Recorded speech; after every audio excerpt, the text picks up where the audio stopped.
Hey, y'all, welcome to Musical Miles Podcast, where live music and great stories take center stage. Today's episode is brought to you by our friends at Teton Guitars.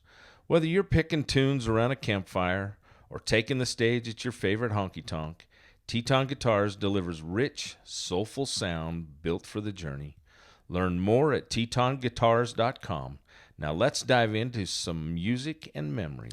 Hey, music lovers, welcome to Musical Miles Podcast. I'm your host, Byron Duff, and I am here with Miller Campbell. Hello. Hey, welcome to the podcast. We are in Whitefish, Montana for the Big Sky Troubadours Downtown in the Round Songwriters Festival. Yeah, I'm so happy to be here. It's so cool. And we're also here at Kimosabi, which is next door to one of the venues, also Slow Burn Record Store, which today you just came from there. You had some interviews going on over there. Yeah, and that was cool. So we're actually going to be there tomorrow for that event. Oh, great. So lots of stuff going on. I think there's about 15, 16 artists, something like that. Yeah. It's a whole group of us. It is a whole group of you. Have you participated in this Songwriters Festival before? No, this is the first year of this version of it. I know it used to be called, or there was a Whitefish Songwriters Festival, and that's not around anymore. Right. This is the new and improved version of it. Yeah. Yeah, perfect. Well, so this is really cool because it's up close and personal. We've experienced live music for many, many years. The podcast is fairly new, only a couple months, but we've seen a lot of live music just this year alone. Prior to even starting the podcast, we are lovers of live music. So we named the podcast Musical Miles for a reason. Yeah. We travel a lot of miles to see live music, and we seek out live music everywhere we go. But last weekend in Livingston was my first songwriter experience. Wow. So I love this type of event. And there's so much and so many opportunities for this. It's becoming more popular, songwriter festivals, right? Yeah. So this is your first time to be here in Whitefish, but have you done some songwriter festivals in the past? I've done a couple. They're definitely my favorite type of festival because people are there to hear the whole song. It's not like a bar crowd. They literally want to hear every word you say. So exactly. And they want to know the backstory. And that's what this podcast is all about. I got to quit bumping that microphone. Our podcast is about, number one, is about live music.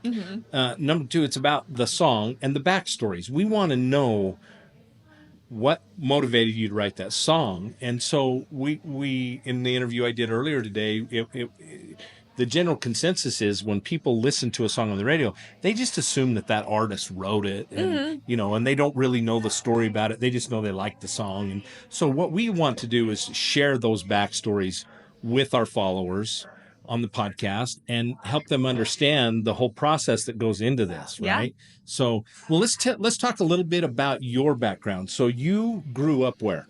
I grew up in Anacortes, Washington, so Northwest Washington, but I've lived here in Montana for about 7 years. Okay, so you do currently live here in Montana. Where at? I live in Big Fork. So just south of here. Just south, yeah. Cool town. Love it. Town. We rode our Harley up there years ago and got to hang out. Sweet. It's such a beautiful, Flathead Lake is such a gorgeous place. Yeah, it's hard to beat. So you're close. Yes. So yeah, you didn't have to put the miles in like we did. I did not. Yeah. No, it's a real treat when I get to play a show and then go home afterwards. Yeah, so. I can imagine. So you've been here about 7 years. So tell us a little bit about your musical journey. What you come from a musical family, kind of a little bit. I do come from a musical family. I'm part of the Miller Campbell family. So I'm one of the cousins. My immediate family is not musical, but I've always been, introduced to music. Everyone's always been interested in music. Sure. So I grew up doing musical theater, and I was formally vocally trained and thought I was going to go that route first. Okay. And then in college, I joined my first country cover band experience. Okay. And I think that was when I first realized that you could make music for a living and have this as a job. Sure. So I started to write my own music, came out with a couple of my own country records. And now I've kind of pivoted to more of a classic rock sound. So that's my new full-length record coming out. Okay. Cool. Yeah.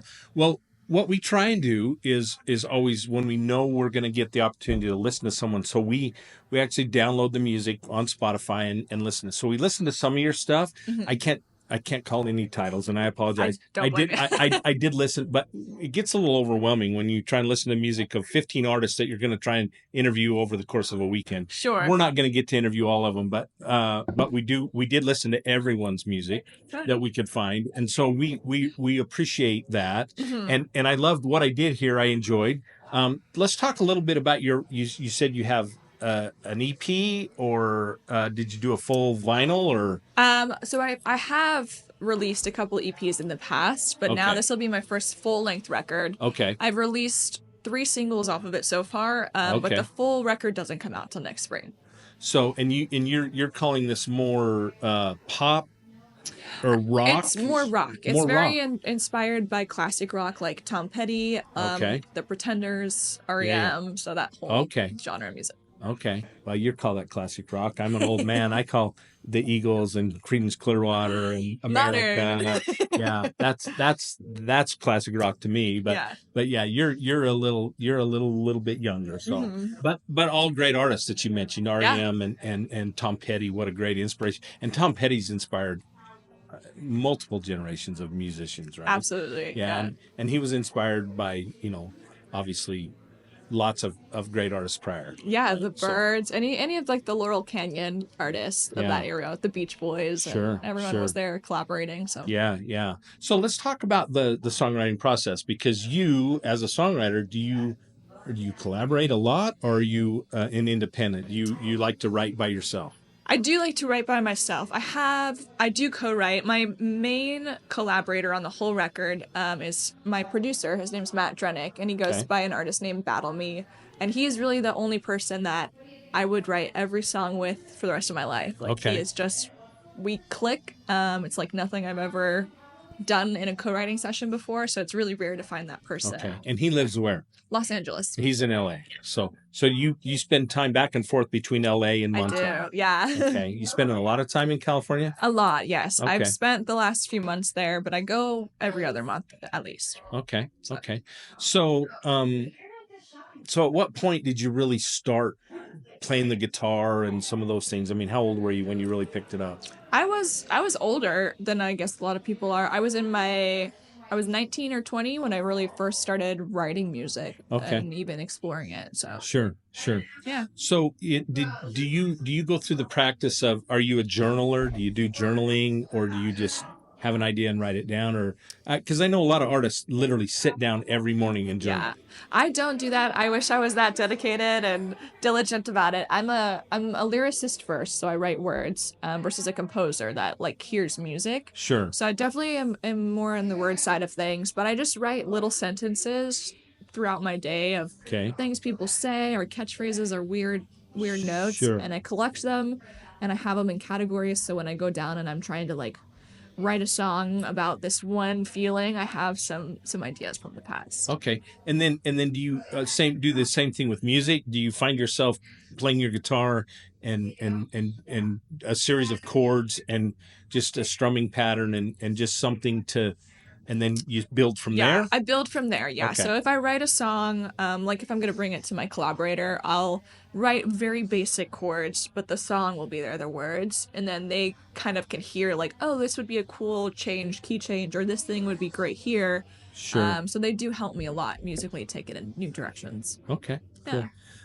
So what about the gigging part? Do you do a lot of gigs in Montana as well as other places? Are you traveling besides LA? Where are you going? Yeah, I'm a full-time touring artist, so I do at least 150 shows a year. Like, I play all the time. Okay. I am really lucky to play a lot in Montana. The music scene here is incredible. It's crazy. I think in Big Fork, which is a very, very small town, I think I could play there 4 days a week. Like, really? I never have to leave home. Yeah. Yeah. But I tour Washington, Texas, Idaho. I kind of go all over. You've been, so where in Idaho?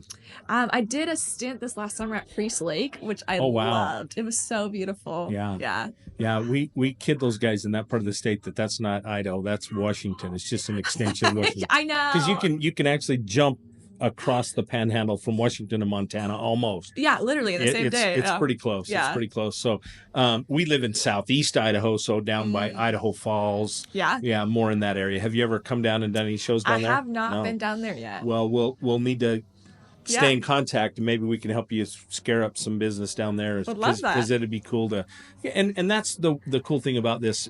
Our whole purpose not our full purpose, but part of the purpose to the podcast is to share the artists that we meet and share your music with people that don't know about you. I have people all the time tell me, I don't know any of those people on your podcast. I said, no, but how cool is that now that you get to experience their music? Yeah, absolutely. And find a new love. We've traveled for many, many years. Shannon and I have been married 42 years, and we love live music, but mostly the last 10 years. But we've been from Key West to festivals all over the West. Yeah. But we always find a new artist somewhere at one of those festivals or an event that we fall in love with their music, right? And so it gives us there's a lot of music out there. There's a lot of music. Yeah. Well, cool. So you did the interview this morning. Yes. And then you play this afternoon at 3:15 is my first session. 3:15 is at the Remington is your first set. And then I scoot across to Second Story after that. Okay. We've been to essentially all the venues now. Last night we got to go to the opening deal last night, which was really cool. Kind of those guys who have hits on the radio right now, which is great. It's always fun. We're going to get to interview Marla right after we're done with you. And we got to interview Bryce earlier today.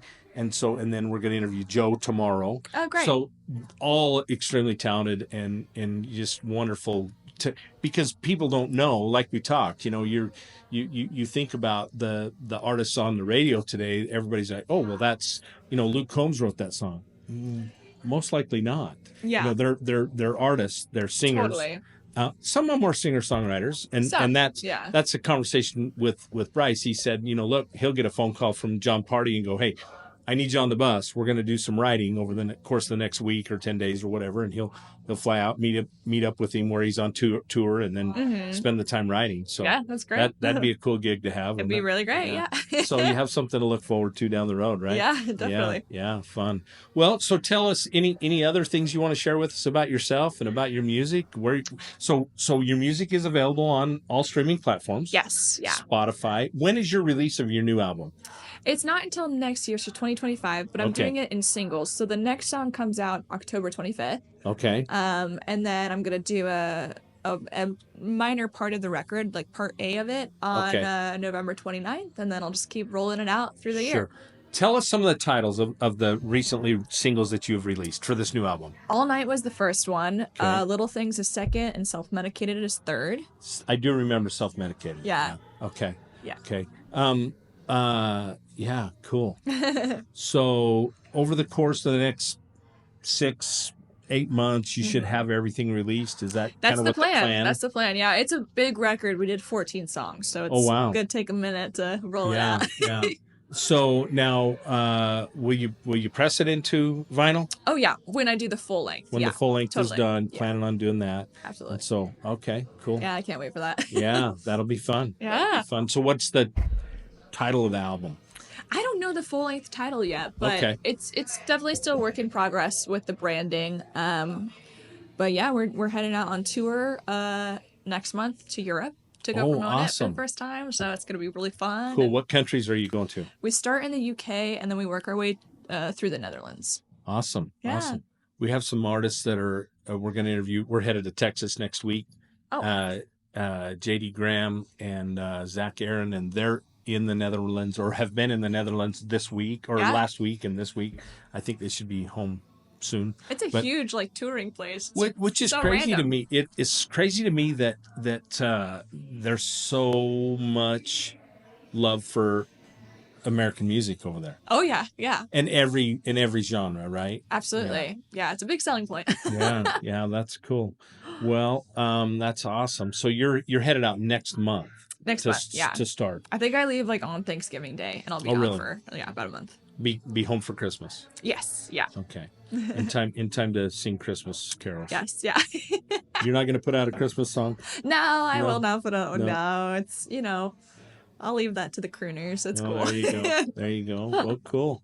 Well, cool. Well, it's such a pleasure to meet you. You as well. And we appreciate you taking time out of your schedule. I know you get to these events and they drag you and pull you, and you're running from one venue to the next. And That's so fun. it's so cool, but it gives everybody the opportunity, and there's so much more laid back, and it's so much more intimate. Like you said, people are there to listen to the music. They want to hear every word, and they want to hear every note, and they want to know those stories.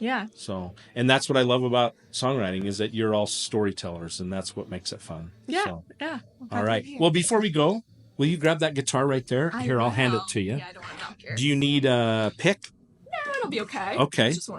All right, cool. So you want to set it up? Tell me a little bit about the song you're going to play for us. Yeah, this is called Hotel New Wave. It's the next single coming out on the 25th. And you saw it here first, folks. Yeah, this is it. But this song is one of my favorites on the record. It's inspired by the Bengals, which is like one of my all-time we love the Bengals. Miss Shanda loved the Bengals. Yeah. Oh, I miss the Bengals. So I wanted to write a song. The studio version's incredible. We've got this real groovy bass and stuff. But we wrote all the songs on acoustic guitar so that I could come play them. Sure. It would work either way. So. Sure. Cool. This is it. All right. Look forward to it.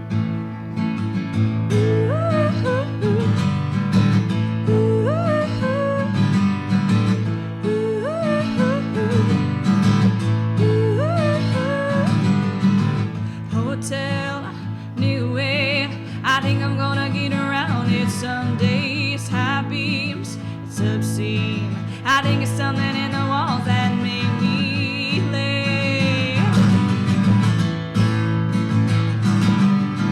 Nobody speaks, nobody has any time. Am I checking out? Am I drinking just to lose my mind? And I'm not feeling like chasing after you.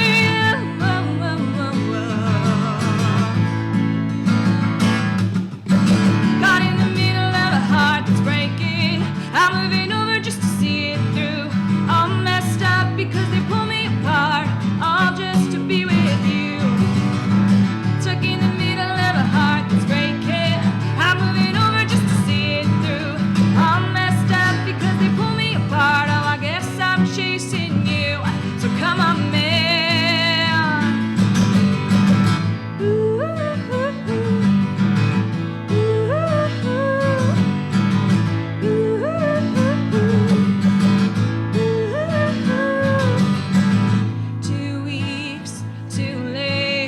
Everything is getting mental today. It's bad luck, a mistake.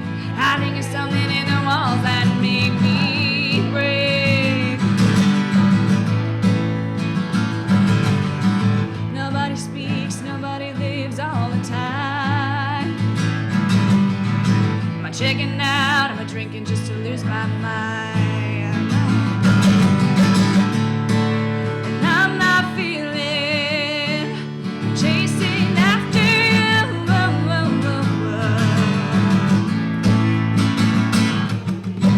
Stuck in the middle of a heart that's breaking. I'm moving over just to see it through. All messed up because they pull me apart, all just to be with you. Stuck in the middle of a heart that's breaking. I'm moving over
awesome. Hey, thank you so much. Thank I you. need your autograph on there. Oh, I would love to. Big shout out to Teton Guitars. Yeah, this sounds beautiful. Yeah, so company out of Idaho. So they are so gracious to work with us. We want to make sure to remind everybody your music is available on all streaming platforms. Yes. Miller Campbell. Miller Campbell, yeah. Anything else? I mean, just under Miller Campbell. Just under Miller Campbell. It's on Spotify, iTunes, all that good stuff. And, Perfect. Yeah, we'll just be rolling it out. And you're on social media under the same. Yep. So we want to remind everybody to follow us on YouTube as well. Yes. Look us up on YouTube. Make sure you subscribe. Don't forget to click the subscribe button down here on the bottom left-hand corner of your screen, because then you're notified when Miller's podcast is going to post. Yeah, absolutely. And so we want you to, we'll notify you, and then we want you to share it with all your followers. Absolutely. And let them know. But this is so cool, and we wish you the very best of luck in your career, and we hope to see you. Make sure you, I have your number. Yes. I have your number, and we will make sure to keep in touch. Yeah. Because we have some venues in Idaho that are always looking for artists. Yeah, I would love to come down. So, yeah, it's cool, not that far away. Cool. Thank you so Yeah, much. thank you. We'll Give me take that that out of your hand. But hey, thanks again, Miller. We appreciate you. For Musical Miles Podcast, I'm your host from Kimosabe. Thank you again, Kimosabe, here in Whitefish, Montana. We'll catch you somewhere down the road. Adios.